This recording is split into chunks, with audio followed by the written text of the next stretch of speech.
Hello dears, welcome back to Xylem learning. അപ്പോൾ മക്കളെ, നമ്മൾ ഇന്ന് ഡിസ്കസ് ചെയ്യാൻ പോകുന്നത് നിങ്ങൾക്ക് എല്ലാവർക്കും കൺഫ്യൂഷൻ ഉണ്ടാക്കുന്ന അല്ലെങ്കിൽ നിങ്ങൾക്ക് എല്ലാവർക്കും തിരിഞ്ഞു പോകുന്ന കുറച്ച് കൺസെപ്റ്റ്സ് ആണ് അല്ലെ. ഈ ചാപ്റ്റർ കാണുമ്പോഴേ നിങ്ങൾക്കറിയാം ഈ ചാപ്റ്ററിലുള്ള പ്രോബ്ലംസിനെ പറ്റിയാണ് ഡിസ്കസ് ചെയ്യാൻ പോകുന്നത്. പ്രോബ്ലംസിലുപരി ആ പ്രോബ്ലംസിലേക്ക് എങ്ങനെ എത്തിച്ചേരാം, അതിന് കുറേ ഇക്വേഷൻസ് ഉണ്ട് അല്ലേ, അതിന് കുറച്ച് ഫോർമുലാസ് ഉണ്ട്. അതൊക്കെ എന്താണ് നമ്മൾ എന്ത് ചെയ്യും ഈ വീഡിയോയിലുള്ള ഫുള്ള് സെറ്റാക്കുക. അപ്പം എല്ലാവരും റെഡി അല്ലേ? ഓക്കെ, ഈ ചാപ്റ്റർ മാക്രോ എക്കോണമിക്സിൽ ഈ chapter second chapter national income accounting വളരെയധികം ഇമ്പോർട്ടൻ്റ് ആയിട്ടുള്ള ചാപ്റ്ററാണ്, നല്ല വെയിറ്റേജ് ഉള്ള ചാപ്റ്ററാണ്. അപ്പോൾ ആ രീതിയിലുള്ള ഇമ്പോർട്ടൻസ് കൊടുത്ത് നമ്മൾ ഈ ചാപ്റ്റർ പഠിക്കണം. അപ്പോൾ മക്കളെ, നാഷണൽ ഇൻകം അക്കൗണ്ട് ചെയ്യാനായിട്ട് അല്ലെങ്കിൽ കണ്ടുപിടിക്കാനായിട്ട് നമുക്ക് 3 മെത്തേഡാണുള്ളത്. പ്രൊഡക്റ്റ് മെത്തേഡ് അല്ലെങ്കിൽ value added method, income method, expenditure method. ഈ മെത്തേഡ്സിലെ ഫോർമുലാസ് ഒന്നും അധികം കൺഫ്യൂസിങ് അല്ല. അതായത് വാല്യൂ ആഡഡ് മെത്തേഡ് ആണെങ്കിൽ എല്ലാ ഗ്രോസ് വാല്യൂ ആഡഡോട് ആഡ് ചെയ്തിട്ട് അതിന്റെ ടോട്ടൽ എടുത്തു കഴിഞ്ഞാൽ GDP നമുക്ക് കിട്ടും. ഇനി ഇൻകം മെത്തേഡിൽ എന്താ, ഫാക്ടേഴ്സ് പ്രൊഡക്ഷന്റെ എല്ലാ ഫാക്ടർ പേയ്മെന്റ്സും കൂടെ ആഡ് ചെയ്ത് കഴിഞ്ഞാൽ അവിടെ GDP കിട്ടും. എക്സ്പെൻഡിച്ചർ മെത്തേഡിൽ എല്ലാ എക്സ്പെൻഡിച്ചറും കൂടെ ആഡ് ചെയ്ത് കഴിഞ്ഞാൽ നമുക്ക് എന്ത് കിട്ടും, GDP കിട്ടും. ഇനി കൺഫ്യൂഷൻ ഉണ്ടാക്കുന്ന കുറച്ച് കാര്യങ്ങളാണ് നമ്മൾ ഡിസ്കസ് ചെയ്യാനായിട്ട് പോകുന്നത്. അതിനു മുന്നേ ആ കുറച്ച് കാര്യങ്ങൾ എന്താ നമുക്ക് പഠിച്ചാലോ. ഡിപ്രീസിയേഷൻ എന്ന് പറയുന്നത് എന്താ, നമ്മുടെ ഫിക്സഡ് ക്യാപിറ്റലിന്റെ ഒരു കൺസെപ്ഷനാണ്, അല്ലെങ്കിൽ മൂല്യ തകർച്ച, തേയ്മാനം എന്നൊക്കെ നമ്മൾ എന്ത് ചെയ്യും, അതിനെ മലയാളത്തിൽ പറയും. ഇനി NFI എന്താ, ഫാക്ടർ ഇൻകം ഫ്രം അബ്രോഡിൽ നിന്നും factor income to abroad minus ചെയ്താൽ നമുക്ക് നെറ്റ് ഫാക്ടർ ഇൻകം കിട്ടും. ഓക്കെ, ഇനി NIT എന്ന് പറയുമ്പോൾ അതിൽ ഇൻഡയറക്ട് ടാക്സിൽ നിന്ന് സബ്സിഡി മൈനസ് ചെയ്താൽ നമുക്ക് നെറ്റ് ഇൻഡയറക്ട് ടാക്സ് കിട്ടും. ഇതൊന്നും അങ്ങനെ കൺഫ്യൂഷൻ ഉണ്ടാക്കുന്നതോ അല്ലെങ്കിൽ നമുക്കിങ്ങനെ തിരിഞ്ഞും മറിഞ്ഞും ചോദിക്കുന്ന ചോദ്യങ്ങളായിട്ട് വരില്ല. നമുക്ക് എവിടെയാണ് ആ ചോദ്യങ്ങൾ വരുന്നത്? യെസ്, ആ ഫ്ലോ ചാർട്ടാണ് സിമ്പിളായിട്ട് ഞാൻ കൊടുത്തിരിക്കുന്നത്. ഇവിടെ ഇത്രയേ കൺഫ്യൂഷൻ ഉണ്ടാക്കിയ കാര്യം വളരെ സിമ്പിളായിട്ട് ഒരു ഫ്ലോ ചാർട്ടിലൂടെ നമുക്ക് എങ്ങനെ പഠിക്കാം നോക്കാം. നോക്കിക്കോ, ഗ്രോസിനെ നെറ്റ് ആക്കാൻ വേണ്ടിയിട്ട് ഒരു ഗ്രോസ് പ്രൊഡക്റ്റിനെ അല്ലെങ്കിൽ GDPനെ NDP ആക്കണം. അതായത് ഒരു ഗ്രോസിനെ നെറ്റ് ആക്കല്ലേ നമ്മൾ ചെയ്യുന്നത്. അതിന് ചെയ്യണമെങ്കിൽ നമ്മൾ എന്ത് ചെയ്താൽ മതി, ഈ ഡിപ്രീസിയേഷൻ അങ്ങോട്ട് മൈനസ് ചെയ്താൽ മതി. ഡിപ്രീസിയേഷനെ ഗ്രോസ് എന്ന് മൈനസ് ചെയ്താൽ നമുക്ക് നെറ്റ് കിട്ടും. എന്തുകൊണ്ടാണ്, നെറ്റില് ഡിപ്രീസിയേഷൻ ഇല്ല. സെറ്റ് അല്ലേ? ഇനി നെറ്റിനെ ഗ്രോസ് ആക്കാൻ വീണ്ടും എന്ത് ചെയ്യണം, ഡിപ്രീസിയേഷൻ ആഡ് ചെയ്താൽ മതി. എന്തുകൊണ്ടാണ് ഡിപ്രീസിയേഷൻ ആഡ് ചെയ്യുന്നത്, ഗ്രോസില് ഡിപ്രീസിയേഷൻ ഉണ്ട്. കത്തിയോ?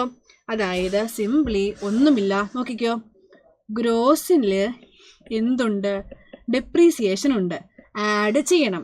ഇനി നെറ്റിൽ എന്തില്ല, ഡിപ്രീസിയേഷൻ ഇല്ല. അപ്പോൾ ഒന്നാമത്തെ ഭാഗം ക്ലിയർ ആയില്ലേ?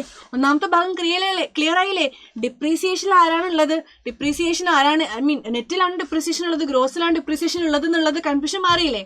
ഇനി നെക്സ്റ്റ് നോക്കാം, എന്താണ്, യെസ്, നാഷണലിനെ എങ്ങനെ ഡൊമസ്റ്റിക് ആക്കാം, ഒരു നാഷണൽ പ്രൊഡക്റ്റിനെ എങ്ങനെ ഡൊമസ്റ്റിക് പ്രൊഡക്റ്റ് ആക്കാം. നമുക്കറിയാം ഡൊമസ്റ്റിക് പ്രൊഡക്റ്റ് എന്ന് പറയുമ്പോഴത്തേക്കും അവിടെ ഒരു ക്ലോസ്ഡ് ഇക്കോണമി പോലെയാണ്, പുറത്തുള്ള രാജ്യങ്ങളുമായിട്ട് റിലേഷൻസ് ഒന്നും നമ്മൾ അവിടെ എടുക്കുന്നില്ല. അപ്പോൾ അവിടെ എന്തുണ്ടാവില്ല, net factor income from abroad ഉണ്ടാകില്ല. അല്ലെങ്കിൽ ഇവിടുന്ന് ആരും പുറത്തു പോയി പണിയെടുക്കുമോ, അവിടുന്ന് ആരും ഇവിടെ പുറത്തുനിന്ന് പണിയെടുക്കുന്ന ഒരു സാധനം അവിടെ ഉണ്ടാവില്ല. അപ്പോൾ നമുക്ക് എന്ത് കണക്കാക്കാം, ഡൊമസ്റ്റിക് പ്രൊഡക്റ്റിൽ net factor income from abroad ഇല്ല. അപ്പോൾ മനസ്സിലായല്ലോ, ഡൊമസ്റ്റിക് NDPയിൽ ഇപ്പം NNPനെ NDP ആക്കാൻ വേണ്ടിയിട്ട് net factor income from abroad minus ചെയ്താൽ മതി. അപ്പോൾ ഡൊമസ്റ്റിക്കിൽ എന്തില്ല, net factor income from abroad ഇല്ല, അത് മൈനസ് ആണ് ചെയ്തിരിക്കുന്നത്. ഇനി നാഷണൽ എന്തുണ്ട്, net factor income from abroad ഉണ്ട്. മനസ്സിലായില്ലേ? അപ്പം നാഷണലിനെ ഡൊമസ്റ്റിക് ആക്കാൻ വേണ്ടിയിട്ട് നമ്മൾ net factor income from abroad minus ചെയ്യുകയും ഈ ഡൊമസ്റ്റിക് പ്രൊഡക്റ്റിനെ നാഷണൽ പ്രൊഡക്റ്റ് ആക്കണമെങ്കിൽ net factor income from abroad add ചെയ്യുകയാണ് ചെയ്യേണ്ടത്. മനസ്സിലായെങ്കിൽ നിങ്ങൾക്ക് ഏറ്റവും കൺഫ്യൂഷൻ ഉണ്ടാക്കുന്ന ഒരു ഭാഗത്തിലേക്ക് പോകാം. മാർക്കറ്റ് പ്രൈസിനെ എങ്ങനെ ഫാക്ടർ കോസ്റ്റ് ആക്കും? എങ്ങനെയാക്കും? മാർക്കറ്റ് പ്രൈസിൽ എന്തുണ്ടടാ, നെറ്റ് ഇൻഡയറക്ട് ടാക്സ് ഉണ്ട്. പക്ഷെ നമ്മുടെ ഫാക്ടർ കോസ്റ്റിന് നെറ്റ് ഇൻഡയറക്ട് ടാക്സിന് ഇഷ്ടമല്ല. അങ്ങനെ വിചാരിച്ചാൽ മതി, ഇഷ്ടമല്ല, ഫാക്ടർ കോസ്റ്റിന് ഇഷ്ടമല്ല നെറ്റ് ഇൻഡയറക്ട് ടാക്സിനെ. അപ്പോൾ നമ്മൾ ഒരു മാർക്കറ്റ് പ്രൈസിനെ ഫാക്ടർ കോസ്റ്റ് ആക്കണമെന്നുണ്ടെങ്കിൽ, MPനെ FC ആക്കണമെന്നുണ്ടെങ്കിൽ നമ്മുടെ നെറ്റ് ഇൻഡയറക്ട് ടാക്സ് അങ്ങോട്ട് മൈനസ് ചെയ്താൽ മതി. മനസ്സിലായില്ലേ? ഈ നെറ്റ് ഇൻഡയറക്ട് ടാക്സിന്റെ ഫോർമുല എന്താ, ഇൻഡയറക്ട് ടാക്സിന് എന്ത് മൈനസ് ചെയ്യുക, സബ്സിഡി മൈനസ് ചെയ്യുക. അത് മറന്നു അല്ലേ? അതിനൊരു ഡൗട്ട് ഉണ്ടാവല്ലേ? അപ്പം മാർക്കറ്റ് പ്രൈസിനെ ഫാക്ടർ കോസ്റ്റ് ആക്കണമെന്നുണ്ടെങ്കിൽ നെറ്റ് ഇൻഡയറക്ട് ടാക്സ് മൈനസ് ചെയ്താൽ മതി. ഇനി ഫാക്ടർ കോസ്റ്റിനെ തിരിച്ച് മാർക്കറ്റ് പ്രൈസ് ആക്കാൻ വേണ്ടി എന്താ ആഡ് ചെയ്താൽ മതി, നെറ്റ് ഇൻഡയറക്ട് ടാക്സ് ആഡ് ചെയ്താൽ പോരെ? സിമ്പിൾ ആയില്ലേ? ഇത് സിമ്പിൾ ആയിട്ടുണ്ടെന്നുണ്ടെങ്കിൽ നമുക്ക് എന്ത് ചെയ്യാം, കുറച്ച് ഇക്വേഷൻസ്, ഇനി കുറച്ച് ക്വസ്റ്റ്യൻസ് ഒന്ന് നോക്കാം. യെസ്, GNPയിൽ നിന്ന് ഡിപ്രീസിയേഷൻ മൈനസ് ചെയ്താൽ എന്ത് കിട്ടും, ഗ്രോസിൽ നിന്ന് ഡിപ്രീസിയേഷൻ മൈനസ് ചെയ്താൽ നമ്മൾ എന്ത് കിട്ടും എന്നാ പഠിച്ചത് ഇത് മക്കളുമാർ ഒന്ന് കമൻറ്റ് ചെയ്യണം കേട്ടോ. ഇതിന് ആൻസർ അറിയാവുന്നവരെ നമ്മൾ ഇപ്പോൾ ഡിസ്കസ് ചെയ്തേ ഉള്ളൂ. നിരത്തി പിടിച്ച് കമൻറ്റ് ഇട്ടോ, നോക്കട്ടെ ആർക്കൊക്കെ മനസ്സിലായി എന്നുള്ളത്. ഇതിന് ആൻസർ ഞാൻ ഇപ്പോൾ പറയുന്നില്ല. ഇനി അടുത്ത ക്വസ്റ്റ്യനിലേക്ക് പോകാം. യെസ്, GNP/MP നിന്ന് എന്ത് മൈനസ് ചെയ്യുമ്പോഴാണ് NNP/MP കിട്ടുന്നത്? ഗ്രോസിൽ നിന്ന് എന്ത് മൈനസ് ചെയ്യുമ്പോഴാണ് നെറ്റ് കിട്ടുന്നത്?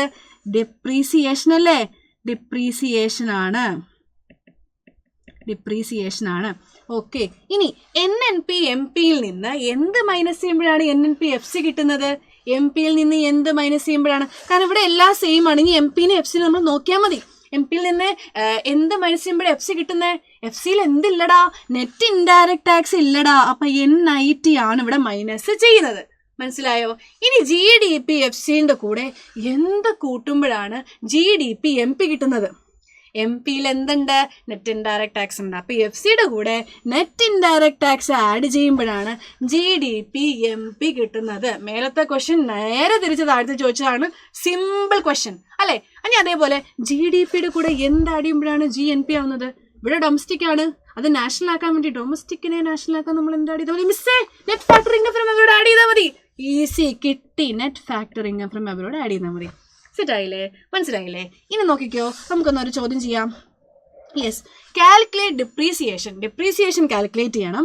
Net indirect tax NIT calculate ചെയ്യണം. അതേപോലെ NNP/FC കാൽക്കുലേറ്റ് ചെയ്യണം എന്നാണ് പറഞ്ഞിരിക്കുന്നത്. ഓക്കെ, ഡിപ്രീസിയേഷൻ കാൽക്കുലേറ്റ് ചെയ്യാൻ നമ്മൾ ഗ്രോസിൽ നിന്ന് നെറ്റ് മൈനസ് ചെയ്താൽ ഡിപ്രീസിയേഷൻ കിട്ടൂലേ? എൻ്റെ ഫോർമുല അപ്പം എന്ത് വരും? ഡിപ്രീസിയേഷൻ കണ്ടുപിടിക്കാൻ GDP/MP-യിൽ നിന്ന് NDP/MP മൈനസ് ചെയ്യാം. ഗ്രോസിൽ നിന്ന് നെറ്റ് മൈനസ് ചെയ്യാൻ ഡിഫറൻസ് ആയിരിക്കുമല്ലോ എന്ന് പറയുന്നത് ഡിപ്രീസിയേഷൻ എന്ന് പറയുന്നത്. അപ്പം നമുക്ക് ആ ഫോർമുലാസ് അതേപോലെ യെസ് 1300 മൈനസ് എത്ര കിട്ടും? 1000 എന്ന് കിട്ടും അല്ലേ? 1000 അല്ലേ ആൻസർ? യെസ്, ഇതാണ് ഡിപ്രീസിയേഷൻ എന്ന് പറയുന്നത്. മനസ്സിലായോ? ഗ്രോസിൽ നിന്ന് നമ്മൾ നെറ്റ് മൈനസ് ചെയ്ത് നമുക്ക് ഡിപ്രീസിയേഷൻ കിട്ടും. ഇനി നെറ്റ് ഇൻഡയറക്റ്റ് ടാക്സ് എങ്ങനെ കണ്ടുപിടിക്കാം? MP-യിൽ നിന്ന് FC മൈനസ് ചെയ്താൽ പോരെ? ഇവിടെ നമുക്ക് എന്തുണ്ട്? NDP/MP ഉണ്ട്, NDP/FC ഉണ്ട്, രണ്ട് സാധനങ്ങൾ തന്നിട്ടുണ്ട്. അപ്പം ആ NDP/MP-യിൽ നിന്ന് NDP/FC മൈനസ് ചെയ്താൽ നമുക്ക് എന്ത് കിട്ടും? നെറ്റ് ഇൻഡയറക്റ്റ് ടാക്സ് കിട്ടും. ആ രണ്ടിൻ്റെ വാല്യൂ ഇവിടെ കൊടുത്തിട്ടുണ്ട്. ആ രണ്ട് വാല്യൂയും കൂടെ നമ്മളിവിടെ സബ്സ്റ്റിറ്റ്യൂട്ട് ചെയ്തിട്ട് ആൻസർ 300 എന്ന് വരും. എന്ത്? Net indirect tax. ഇനി NNP/FC കാണാനായിട്ട് നമുക്ക് എന്ത് ചെയ്താൽ മതി? NNP/FC കാണാൻ നെറ്റ് നാഷണൽ അല്ലേ? അപ്പോൾ നമുക്ക് ഈ ഡൊമസ്റ്റിക് പ്രൊഡക്റ്റിന്റെ കൂടെ net factor income from abroad add ചെയ്താൽ പോരെ? നോക്കിക്കേ, സെയിം കറക്റ്റ് തന്നെ. NDP/FCയുടെ കൂടെ ഈ തന്നിരിക്കുന്ന NDP/FCയുടെ കൂടെ കണ്ടോ, NDP/FCയുടെ കൂടെ നെറ്റ് ഫാക്ടർ ഇൻകം അതും നമുക്ക് ക്വസ്റ്റ്യൻ തന്നിട്ടുണ്ട്. 1500 ആഡ് ചെയ്യുമ്പോൾ നമുക്ക് എന്ത് കിട്ടും? NNP/FC കിട്ടും. അപ്പം നമ്മൾ സിമ്പിളായിട്ട് എങ്ങനെയാണ് ഡിപ്രീസിയേഷൻ ഏതിലാണുള്ളത്? ഗ്രോസിലാണോ നെറ്റിലാണോ? അതേപോലെ തന്നെ ഫാക്ടറി കോസ്റ്റിനെ എങ്ങനെ മാർക്കറ്റ് പ്രൈസ് ആക്കാം, നെറ്റ് ഫാക്ടറി ഇൻകം ഡൊമസ്റ്റിക്കിലാണോ നാഷണലാണോ ഉള്ളത് ഒക്കെ നമ്മൾ പഠിച്ചു. അപ്പോൾ മക്കളമാർക്ക് ഈ വീഡിയോ വളരെയധികം യൂസ്ഫുൾ ആയെന്ന് വിശ്വസിക്കുന്നു. അപ്പം ഇതേപോലെയുള്ള വീഡിയോസ് കാണാനായിട്ട് മക്കളമാരെല്ലാം നമ്മുടെ ചാനൽ വിസിറ്റ് ചെയ്യുക. അപ്പോൾ എല്ലാവർക്കും ഒരു അടിപൊളി ലേണിങ്. എക്സാമിൻ്റെ ടൈമാണ്. അപ്പോൾ എക്സാമിൻ്റെ ടൈം ആകുമ്പോൾ ടെൻഷൻ ഉണ്ടാവും. ടെൻഷൻ ഒന്നും വേണ്ട. മക്കളമാർക്ക് എല്ലാവരും അടിപൊളി ദിവസം നേരുന്നു. അപ്പോൾ ഓക്കെ, ബൈ ബൈ.